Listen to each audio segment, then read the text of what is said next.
Hi, I'm Emily and I'm going to show you how to decorate this very easy Easter egg nest cake. I'm starting with a crumb-coated cake and I've chilled this for about 30 minutes to set the frosting. Now I'm adding lots of different pastel colours of frosting onto the sides and top of the cake to blend together to give the frosting a watercolour effect. You can spread the frosting on instead of using piping bags. I just happen to have these colours in piping bags from another cake I decorated. I'm starting with just the colours that I want to blend together completely. I'm using an offset spatula to smooth the frosting on top of the cake and a frosting scraper to smooth the sides of the cake, going around the cake once to spread the frosting around the cake. Now I'm touching up the gaps with frosting that I scraped off the cake and adding my final colour, yellow.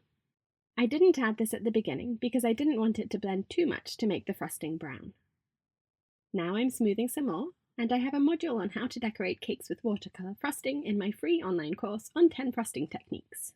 And you can sign up by clicking the link in the screen, or I've put it in the video description below. After smoothing a few times, I'm touching up any air pockets with some of the frosting I've scraped off the cake as I smoothed, and then smoothing again so that the frosting is the same thickness all over the cake, and it's nice and smooth. For my tutorial on smooth frosting and sharp edges, click the link in the screen or in the description below.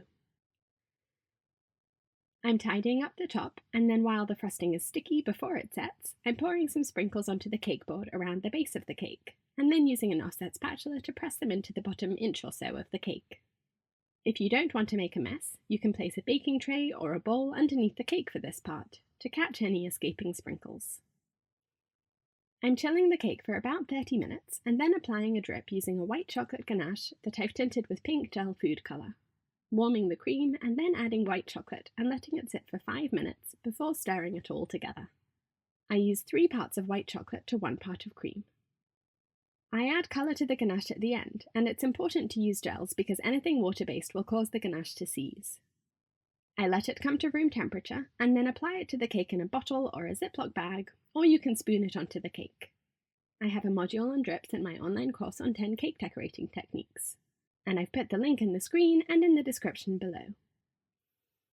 I'm squeezing the rest of the ganache onto the top of the cake and then spreading it up to the sides, and this is best on a cold cake so that the ganache doesn't mix with the frosting on the cake.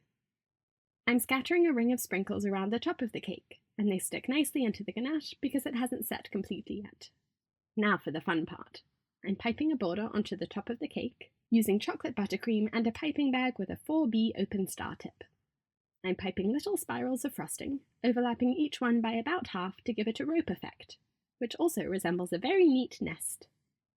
I'm sprinkling a few more sprinkles on top, and then before the frosting nest sets, I'm arranging 3 Easter egg cake pops inside. And I've put the link for the tutorial on how to make these in the screen and in the description below. Because the frosting hasn't set, I can wiggle the eggs in and push the nest out slightly to accommodate them. Ah, this is so Eastery! I love the burst of colours and that it's so quick and easy to make.